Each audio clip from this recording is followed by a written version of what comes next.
ప్రస్తుత కాలంలో ఎవరైనా 100 సంవత్సరాలు పూర్తి చేసుకున్నారంటే పెద్ద విషయమే. ఎందుకంటే ఇటీవల కాలంలో వయసుతో సంబంధం లేకుండా అనేక మంది వివిధ రకాల కారణాలతో ప్రాణాలు కోల్పోతున్నారు. జీవితం అంటేనే ఎన్నో ఒడిదుడుకులు, ఎత్తుపల్లాలతో కూడుకున్నది. వీటన్నింటినీ తట్టుకుని జీవనం ముందుకు సాగించటం ఒక సవాలే. కొందరు జీవన పోరాటం సాగించలేక క్షణికావేశంలో మధ్యలోనే జీవితం ముగించేస్తుంటారు.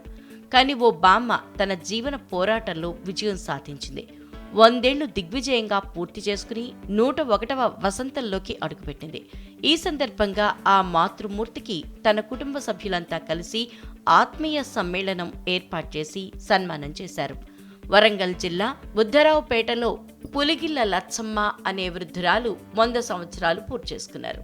ఈ క్రమంలో కుటుంబ సభ్యులంతా కలిసి 100 ఏళ్లు తమకు ప్రేమాభిమానాల్ని పంచిన అమ్మను సత్కరించాలనుకున్నారు. అంతా కలిసి ఆత్మీయ సమ్మేళనం నిర్వహించారు.